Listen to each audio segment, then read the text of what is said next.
Hello and welcome to HAR Legal Corner. Let's talk about what's happening at the Texas Real Estate Commission. Are you planning to get your broker's license? If so, beginning next year, TREC will require more time spent as a salesperson to qualify for a broker's license and evidence that you've performed brokerage activity during that time. As of January 1, 2012, you'll need to have been licensed as a salesperson in at least 4 of the previous 5 years. You'll also need to show, using TREC's new points system, that you've participated in enough real estate transactions during that time. How much is enough? Well, 3,600 points will be required to qualify for a broker's license. TREC's point system includes 300 points for representing a buyer or seller in a sales transaction, 50 points for an executed lease.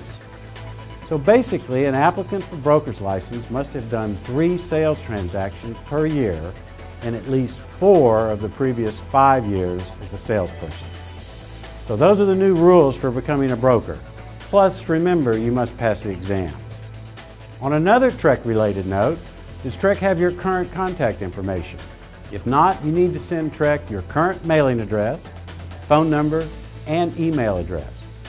This requirement went into effect December 1, 2011 under a new law requiring licensees to provide TREC with such information and notify the agency within 10 days of any changes. Finally, TREC recently adopted changes to 6 contract forms and 17 addenda. The more significant changes included: the seller agrees to have the utilities on during the entire time the property is under contract. There are new choices for a buyer if a seller fails to complete repairs as agreed. For example, buyer may extend closing for 15 days for seller to complete repairs, as opposed to buyer making the repairs and seeking reimbursement from seller at closing.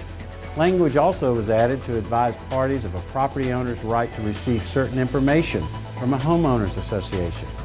The added information also explains what a resale certificate is and that some documents must be made available to the parties.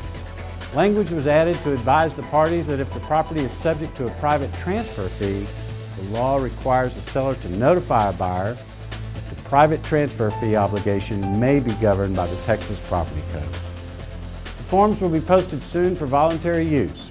Required use begins March 1st. That's your TREC update. See you next time at HAR Legal Corner.